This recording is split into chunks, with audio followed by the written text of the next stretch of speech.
Bon bah franchement, moi les gars, je pense que James Gunn, il va nous cook une saison masterclass.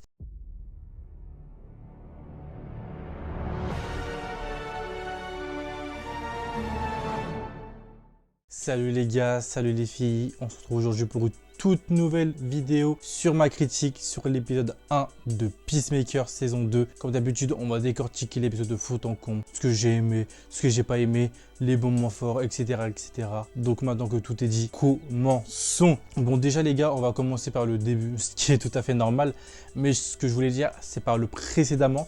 Ok, du coup, on apprend dans le précédemment que du coup les événements qui sont passés dans la saison 1 a été modifiés par James Gunn lui-même, vu que c'est lui qui reprend les rênes du coup du nouvel univers d'ici. Et c'est ça que j'ai bien aimé avec lui, c'est que lui il s'en bat les couilles, tu vois. S'il faut recast, il faut recast, s'il faut supprimer, il faut supprimer. Il en a rien à faire. Et ça pour le coup, merci James Gunn, parce que Marvel il casse la tête avec ça, à pas recast, à supprimer des trucs, après ça part en steak totalement. Donc du coup dans ce précédemment, on voit que du coup Adebayo qui dit du coup à Peacemaker, du coup d'appeler le Justice Gang, avec du coup cette image là où le Justice Gang apparaît, on voit du coup tout le monde, que ce soit Superman, Supergirl, etc., etc. Avec du coup, littéralement là, on peut voir Hawkgirl et Guy. Et franchement, moi, ces deux personnages-là, ils me fument. En plus, on les retrouvera du coup dans l'épisode. Mais bref, tout ça pour dire que du coup, là, avec le précédemment, on rentre directement dans le vif du sujet. Là, on va commencer du coup avec ce qui se passe au tout début avec Peacemaker qui va du coup aller dans sa dimension parallèle, là où il y a tout le multivers, la dimension un peu comme le trou de verre dans Superman. On va se rendre compte qu'il va découvrir un nouvel univers avec du coup son père qui est toujours vivant. Donc du coup, c'est un univers parallèle que je pense qu'il aura beaucoup d'importance dans la suite du récit. Et ça, pour le coup, je t'avoue, je ne m'y attendais pas, mais ça, je pense que ça peut être grave intéressant. Mais bref, on se retrouve du coup 6 mois plus tard avec les événements que je viens du coup de vous citer, avec du coup Peacemaker et Adebayo qui sont en route. Et du coup, on a la discussion entre les deux qui parlent et tout, puisque ça fait longtemps qu'ils ne se sont pas vus. Et du coup, on va se rendre compte que du coup, Peacemaker va passer une audition pour faire partie du Justice Gang. Sauf que là, on aura un petit bon vieux caméo, et ça, c'est que ceux qui lisent les comics Batman qui peuvent le savoir. Parce que du coup, il y a une dame qui sort, et cette dame-là, du coup, c'est une ennemie de Batman à Gotham. Mais bon, si vous ne suivez pas les comics, vous ne pouvez pas le savoir. Mais ça, vous pouvez le savoir en suivant la news sur les réseaux sociaux ou si vous lisez les comics. Donc voilà, en vrai, un très joli caméo, ça j'ai bien aimé. Donc là, on arrive avec du coup Peacemaker et la Justice Gang. Ok, ils vont nous faire passer un test. Et là, on a une scène très très drôle parce que du coup, la Justice Gang n'a pas cut le micro. Donc Peacemaker entendait depuis le début ce qu'il disait sur le fait que c'était un suceur ou plein d'autres adjectifs que je ne peux pas citer sur YouTube malheureusement. Et du coup, moi, ce que j'ai bien kiffé, c'est que pour le coup, là, on rentre directement dans le vif du sujet. Ils n'ont pas peur d'inclure du coup des personnages comme ça, des Hawkgirl, des Green Lantern. Là, franchement, directement, premier épisode, les 10 premières minutes. Donc pour le coup, moi, c'est un truc que je kiffe de fou. Et bref, on se retrouve du coup avec Peacemaker qui va partir énervé parce que du coup, bah, il se fout de sa gueule, littéralement. Ils partent avec Adebayo. Et on se retrouve du coup du côté de Hancourt, que ça fait longtemps du coup qu'on n'avait pas vu, avec elle qui va du coup aller voir un psy. Et le psy lui dit littéralement que vous souffrez de masculinité toxique. Et du coup, elle, encore une fois, qui va péter un câble, qui va s'énerver et qui va partir. Et là, on va se trouver avec une scène qui est tellement drôle, c'est cette scène-là.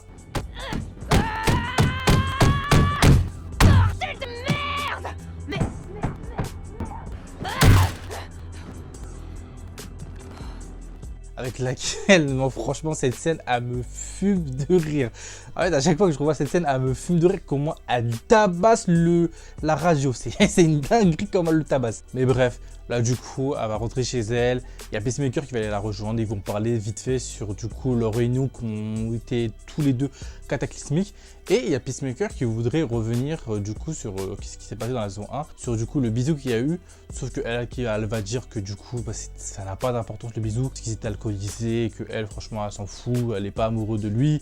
Et du coup, lui, il va partir énervé, Chris. Et là, on va avoir une scène où, du coup, on va se rendre compte que Argus met Peacemaker sur surveillance. Parce que, en fait, le problème, c'est qu'avec la chambre de Peacemaker, par rapport à son daron, littéralement le raciste, là, en fait, ça peut littéralement créer une espèce de trou de verre, comme on a pu le voir dans Superman, avec Lex Luthor, qui est d'ailleurs mentionné dans dans la série, par du coup Rick Flag Senior, qui est le père de Rick Flag Senior. Parce que là, du coup, oui, si vous ne voyez pas les films The Suicide Squad et Superman, il y a plein de détails que vous allez échapper.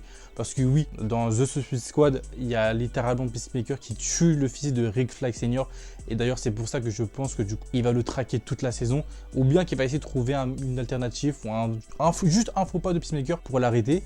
Et comme on peut le voir, du coup, la chambre du coup multivers de la dimension parallèle là, du Peacemaker peut créer des problèmes dans l'univers d'ici, il peut littéralement ravager le monde, donc ce qui va poser du coup un fort intérêt pour Rick Flag Senior. Et c'est là que du coup Peacemaker, il va littéralement rentrer chez lui, sauf que lui, il va être totalement défoncé parce que du coup, avec ce qui s'est passé, avec l'entretien et avec Hanko, il va littéralement sniffer. Et là, on va arriver dans une scène mais totalement what the fuck, il y a littéralement une orgie, voilà. Une orgie qui spawn de comme ça, on sait pas comment ça spawn, mais une orgie qui spawn, what the fuck. Vraiment, c'est juste what the fuck. Donc il y a lui qui va littéralement ouvrir cette pièce là.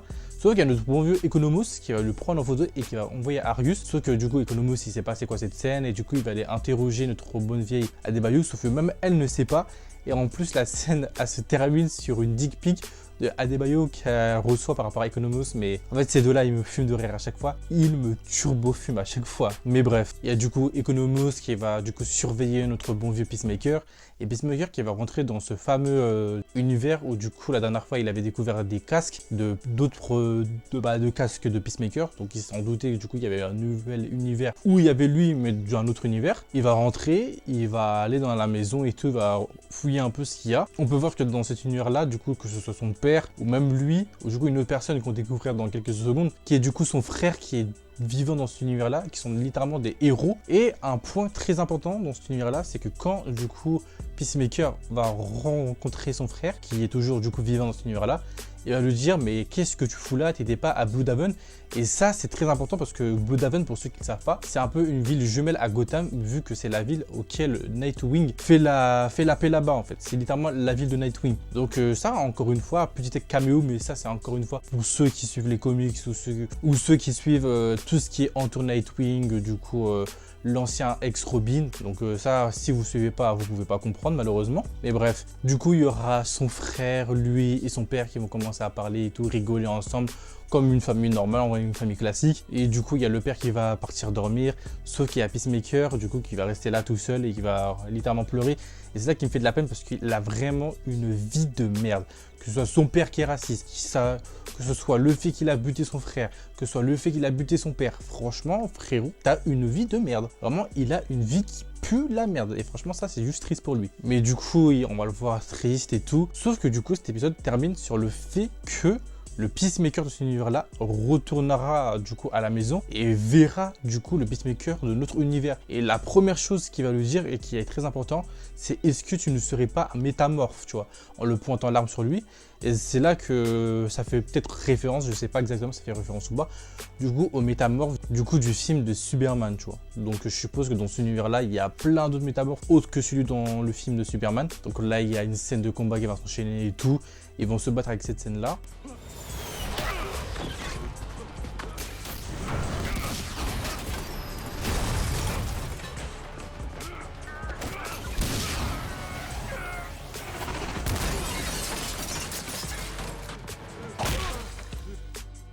Jusqu'à que du coup Peacemaker va finir par le buter et du coup l'épisode se termine sur la mort du Peacemaker de l'autre univers. Donc franchement moi les gars, cet épisode là je vous avoue j'ai bien kiffé. À voir ce que le reste de la saison va nous proposer.